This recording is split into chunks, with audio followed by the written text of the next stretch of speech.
ഇതെന്തായിരുന്നു തൊട്ടാവാടി നട്ട് നട്ട് വെച്ചേക്കുന്ന പോലെ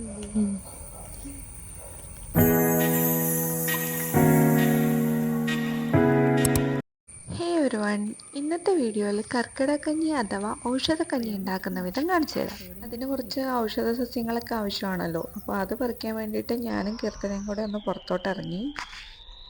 ആദ്യം തന്നെ എനിക്ക് കുറച്ച് തുമ്പച്ചെടി കിട്ടി കേട്ടോ. അപ്പോൾ ഞാൻ അത് പറിച്ചെടുത്തു.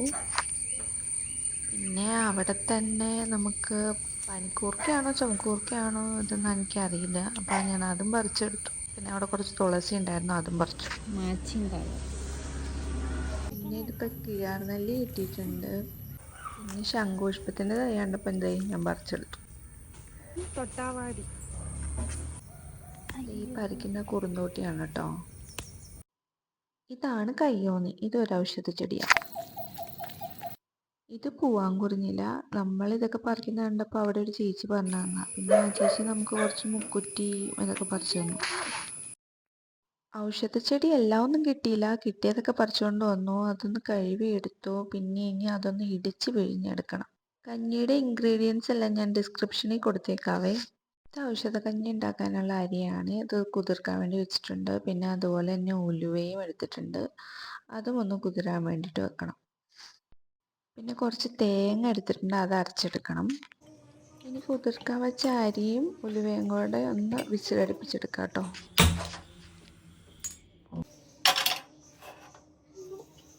പിന്നെ ഇത് ചെറുള, നമ്മൾ പറിക്കാൻ പോയപ്പോൾ കിട്ടിയില്ല, ഇത് പച്ചൻ കൊണ്ട് തന്നതാണ്. ഇനി നമുക്ക് കഞ്ഞി ഉണ്ടാക്കാം. അതിനായിട്ട് ഞാനൊരു ചട്ടി വെച്ചിട്ടുണ്ട്. അതിലേക്ക് കുക്കറിലിട്ട് വേവിച്ച അരിയും ഉലുവയും കൂടെ ഇട്ട് കൊടുക്കാം. ഇനി അതിലേക്ക് നമ്മൾ ഇടിച്ച് പിഴിഞ്ഞ് വെച്ച ഔഷധ സസ്യങ്ങളുടെ ചാറ് ഇതിലേക്ക് ഒഴിച്ചു കൊടുക്കാം. അത് നന്നായിട്ട് ഇളക്കി കൊടുക്കുക. ഇനി അതിലേക്ക് വേണ്ടത് ജീരകം. അത് ഞാൻ ഈ കഞ്ഞിയിലേക്ക് ഇട്ട് കൊടുത്തിട്ടുണ്ട്. അതും ഒന്ന് നന്നായിട്ട് ഇളക്കിയെടുക്കാം. അത് ഇളക്കി കൊടുത്തതിന് ശേഷം നന്നായിട്ട് തിളച്ച് വരുന്നവരെ നമുക്കൊന്ന് വെയിറ്റ് ചെയ്യാം. ഇനി നമുക്ക് നന്നായിട്ട് അരച്ച് വെച്ച തേങ്ങയുണ്ട്, അത് നമുക്കിതിലേക്ക് ഇട്ട് കൊടുക്കാം. നിങ്ങൾക്ക് വേണമെന്ന് വെച്ചാൽ തേങ്ങ പാലും ഉപയോഗിക്കാം കേട്ടോ. ഞാനിതിപ്പോൾ നന്നായിട്ട് അരച്ചെടുത്ത കാരണം കൊണ്ട് അങ്ങനെ അങ്ങ് ഇട്ട് കൊടുക്കുകയാണ്.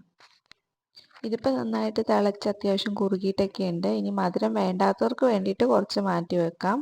അതിന് ശേഷം നമുക്ക് കുറച്ച് ശർക്കര ഇട്ട് കൊടുക്കാം കേട്ടോ. നമുക്ക് ആവശ്യത്തിനുള്ള മധുരത്തിന് വേണ്ടിയിട്ടുള്ള ശർക്കര ഞാൻ തന്നെ ഇതിനകത്ത് ഇട്ട് കൊടുത്തിട്ടുണ്ട്. എന്നിട്ട് അത് നന്നായിട്ടൊന്ന് ഇളക്കി കൊടുക്കണം.